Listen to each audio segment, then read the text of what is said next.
साहेब, परमात्मा की वाणी सुनने मात्र से दुख कष्ट दूर होंगे।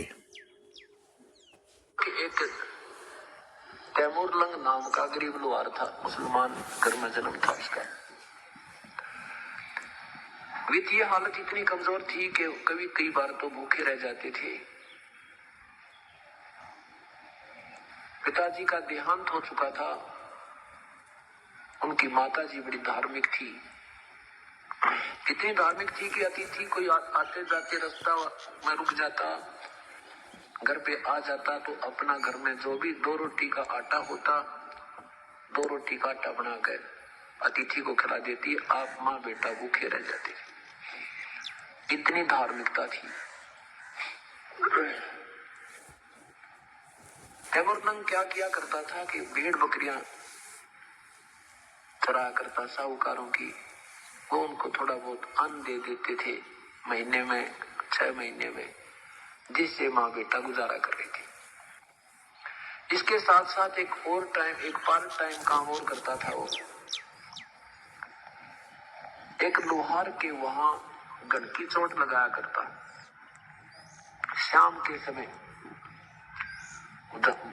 अपना गडगिए का काम पूरा करके उनकी भेड़ बकरियों को घर छोड़ के मालिकों की, उसके बाद एक ऐरन पे भी चोट लगाया करता था। गन लगाने की ड्यूटी अपनी नौकरी करता था, उससे भी वो कुछ अन्न दे देता था, जिससे माँ बेटा गुजारा कर रही थी।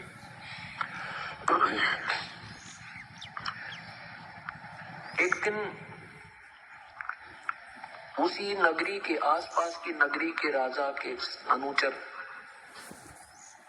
और उसी नगरी की जवान लड़की को, जो खेतों से पशुओं का चारा लिए आ रही थी, उसको जबरदस्ती उठाकर ले जाने की चेष्टा कर रहे थे। लड़की ने आवाज लगा दिया, अरे तुम तैमूरलंग मेरी रक्षा कर, तैमूरलंग मुझे बचा ले।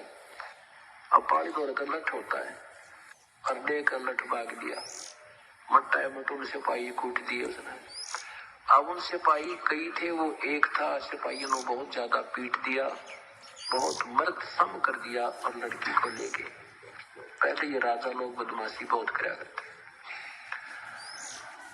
वो कुछ देर के बाद होश में आया, फिर उसको वो ऐसी बात खटक गई है, भगवान जब मैं राजा बन जाऊं, इस राजा को मजा चखो, उस निकलने को।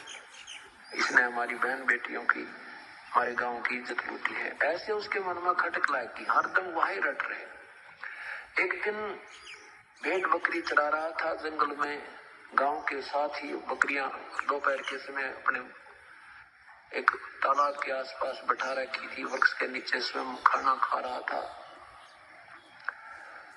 इतने में परमेश्वर एक जिंदा महात्मा रूप बना के कबीर साहब वहां पहुंच गए और सलाम वालेकुम किया। अब तैमूरलंग ने प्रति उत्तर देकर कहा, आओ महात्मा जी बैठो। ए महाराज, खाना तो मैं खा चुका हूँ, आपको भूख लगी होगी, आप खाने की सुनाओ। परमात्मा ने कहा, भाई भूख तो लगी है बच्चा। तो उसने क्या कहा, महाराज जी मेरी बकरियों की संभाल रखना, मैं घर से खाना बनवा के लाता हूँ, बिल्कुल साथ में हमारा घर है। और चलते दफा 2 बार कहा, महाराज जी ध्यान रखियो, मैं बहुत गरीब हूँ, हमारी एक भी बकरी अगर गुम होगी तो मेरे से पूरी नहीं होगी। परमात्मा ने कहा, बेटा चिंता ना कर, तू जा। अब घर पे आया, उसकी माँ से कहा, माँ एक महात्मा रास्ते चलता है, बड़ा भूखा है। क्योंकि जैसा संस्कार बच्चा घर में देखता है, वो ज्यों की त्यों भावना बनी रहती है। वही माँ को आते जातों को प्रार्थना करके भाई खाना जरूर खा के जाना है। ऐसे ही उन्होंने महात्मा जी की तरफ के लिए कहा। तो माँ से आकर कहा, माँ एक महात्मा बहुत भूखा है, रोटी बना दे। घर में 2 रोटी का आटा शेष था बस। माँ ने तुरंत आटा रोटी बना दी और कहा, बेटा तू ऐसे बकरी छोड़कर मत आ कर, हम बहुत गरीब हैं और कोई बकरी एक भी गुम होगी तो बेटा कैसे पूरा पटेगा। तो उसने कहा, तैमूरलंग ने कहा, ना वो महात्मा कह रहा है कि बेटा तू चिंता ना करिए, मैं कति उखाड़ा। अब दोनों माँ बेटा, माँ ने सोचा चलो मैं महात्मा के दर्शन भी कराऊंगी और बर्तन वापस ले आऊंगी। दोनों माँ बेटा लोटा पानी का लेकर 2 रोटी बनाकर आ गए। महाराज जी के सामने रोटी रख करके माई कहने लगी, हे महात्मा जी, हम बहुत गरीब हैं। महाराज जी, हम बहुत बहुत ज्यादा घाटे में हैं, बहुत टोटा हमारे यहाँ, बहुत दारिद्र है। हे भगवान को दया करो, कुछ जंतर मंत्र बता जो हम धनवान हो जावा। परमेश्वर ने कहा, बेटी तुम मुझसे उपदेश लो, मैं तुम्हें भक्ति मार्ग बताऊंगा, वो साधना तुम कीजिए, तुम धनी भी हो जाओगे, ठाठम ठाठ हो जाएंगे, तुम मुक्त भी हो जाओगे। तुम भक्ति ठीक नहीं कर रहे हो, जो साधना तुम कर रहे हो 5 बार की नमाज और ये रोजे रखते हो, ये परमात्मा पाने की या धनवान होने की, कर्म संस्कार बदलने की नहीं है। और साथ में तुम मांस खा रहे हो, ये मांस खाना महापाप है। तो काफी बात कही। माई ने कहा, जी हमारे तो ये प्रसाद रूप में खाते हैं, हम वैसे मांस नहीं खाते हैं। परमात्मा ने कहा, प्रसाद और मांस का के मेल बेटी, खीर बनावे, हलवा बना ले, ये तो दूसरे के बच्चे नहीं, तेरे बच्चे ने कोई मार कर अपना प्रसाद बनाओ, तुझे कैसा लगे? कलेजा पकड़ कर बैठ गई माई ने, बोली नो ना को महाराज जी, मेरे बेटे की तरफ, मेरे बेटे को क्यों मारे? तो माई जैसा दर्द आपने हो ऐसा जान बराने, अब आप बकरी के बच्चे को मार कर खाते हो, क्या उस माँ को दर्द नहीं? बुढ़िया की आंखों में पानी आ गया, क्योंकि हमारे पहले पूर्वज बहुत धार्मिक थे, दयालु थे, लेकिन साधना ठीक ना मिलने से वो सारे हम भक्ति से दूर कर दिए और करड़ा जल बना दिया माता। और कहा, बेटी मैं बताऊंगा तो साधना तुम्हें सारा सुख देगी। काफी समझाई तो माई ने कहा, ठीक है महाराज। और साथ में ये भी कहा कि मैं तुम्हारा अन्न नहीं खाऊंगा जब तक तुम मेरा उपदेश नहीं लोगे। हम ऐसे वैसी साधना करने वालों को, मांस आहार करने वालों का हम आहार नहीं करते। तब माई ने उपदेश ले लिया और तैमूर लंग ने भी दे लिया। दोनों माँ बेटा ने भगवान का उपदेश ले लिया। भगवान खाना खाने लगे। एक ही रोटी परमेश्वर ने खाई। जब तक खाना खाया तो माई ने 20 बार प्रार्थना की, हे महाराज जी हम धनी हो जाएंगे, हे महाराज जी हमारा ये कर्जा उतर जाएगा। अब देखो, अंधा आंखें मांगता है, बांझ पुत्र मांगती है, निर्धन धन ही मांगता है। भगवान तो फिर बाद में मांगेंगे जब ये रिक्वायरमेंट पूरी हो जाएंगी। तब क्या कहा, अब परमात्मा ने क्या किया, वहां एक बकरी बांधने की बेल पड़ी थी, लोहे की चैन सी होती है बकरी पशु बांधने की, उस बार बेल उठाई, एक रोटी खाकर जल का लोटा पीकर परमात्मा ने वह लोहे की बेल उठाई और उसको 4 बार मोड़ लिया। वह 1.5 फुट की रहेगी और खड़ा होकर के उस तैमूर लंग की कमर में परमात्मा ने 7 बेल मारी। नोक 1 2 3 अच्छा कड़ा का उठता जी का पर दर्द ना हो, वो ऐसा मारे जैसे लाडों में मारा करे, प्रेम में मारते। और फिर मारे मुक्के और लात। अब माई ने सोचा कि ये तो पागल आदमी था और मैंने घनी बार इसको कह सुन दिया, ये पागल ने मेरा बेटा कूट दिया। मन में ऐसी विचार आई, कहने लगी महाराज जी मेरे बच्चे ने कोई गलती कर दिया, आपने इसको मार रहे हो, कूट रहे हो। परमात्मा ने कहा कि ये जो 7 बार सांकड़ मारी है ना, ये बेल मारी है तेरे बेटे के, माई तेरे बेटे को 7 पीढ़ी का राज दे दिया, 7 पीढ़ी राज करेगी तेरा। और पीछे लात लूत मारी है ना, फिर तुम्हारा 7वीं पीढ़ी के बाद राज्य खंड हो जाएगा, टुकड़ा में बट जाएगा। माई ने सोची ये तो बिल्कुल बुद्धू आदमी है, रोटी समय पर मिल नहीं रही और कह रहा तुम्हें 7 पीढ़ी का राज दे दिया। इतना मन में खोट माई का आया था, परमात्मा अंतर्जान हो गए, सामने से ये अदृश्य हो गए, दिखे को ना। अब दोनों माँ बेटा रोने लग गए, माँ ये तो भगवान था, ये तो कोई फरिश्ता था, ये तो अल्लाह की जात थी। ओहो हमने समझा नहीं, पहचाना नहीं। अब माई कहती बेटा मेरे मन में ऐसी उठपटांग बातें आ गई, शायद भगवान नो रुष के हो हमारे से। कोई बात नहीं, बात आई गई हुई। कुछ दिनों के बाद क्या हुआ कि ये तैमूर लंग उस ऐरण के ऊपर घण मार रहा था, जैसे लोहार कोई चीज बनाने का अगर मार दर्द होता है, तो उस ऐरण के साथ से उस लोहार के उस इंस्ट्रूमेंट के साथ चींटियों का बिल था, सीख जितना तो बिल, एक सीख का इतना तो उसमें द्वार था, और बाहर चींटियां निकलाई इतनी है भगवान, काली धरती होगी वहां आसपास पड़ी है। अब तैमुरलंग ऐसे चोट भी मार रहा है और देख रहा है भगवान तेरी लीला तू ही जाने अल्लाह। एक सीख जितना सुराख है इसमें ये करोड़ों और अरबों चींटी भगवान के ऊपर फिट कर रखी, और इनको कहां से तू आहार देता है। अब रात में सो गया, रात्रि के समय वो परमात्मा उसी रूप में जिंदा महात्मा के रूप में दर्शन दिए कि तैमुरलंग जहां तूने वो चींटी देखी थी उसके नीचे एक बहुत बड़ा खजाना दबा हुआ है, और उस ऐरन वाले से तू वो ऐरन मोल ले ले वो स्थान। तैमुरलंग ने कहा प्रभु गरीब आदमी मैं कैसे मोल लूंगा कि ये मेरा काम है, तो एक बार प्रार्थना करना जाके। जब परमात्मा काम बनावे तो दोनों तरफ खेलता है। तो सुबह उठा, उसकी माँ को भी दर्शन दिए, संत जी दिखे, उसी रूप में दिखाई दिए। तो माँ ने, तैमुरलंग ने कहा माँ वही महात्मा जी मुझे आज स्वप्न में दिखाई दिए थे, और ऐसे ऐसे सारी कहानी वो बताकर चले गए। माँ कहने की बेटा दिखाई तो मुझे भी दिए थे, पर वो कह क्या रहे थे ये मैं समझ नहीं पाई।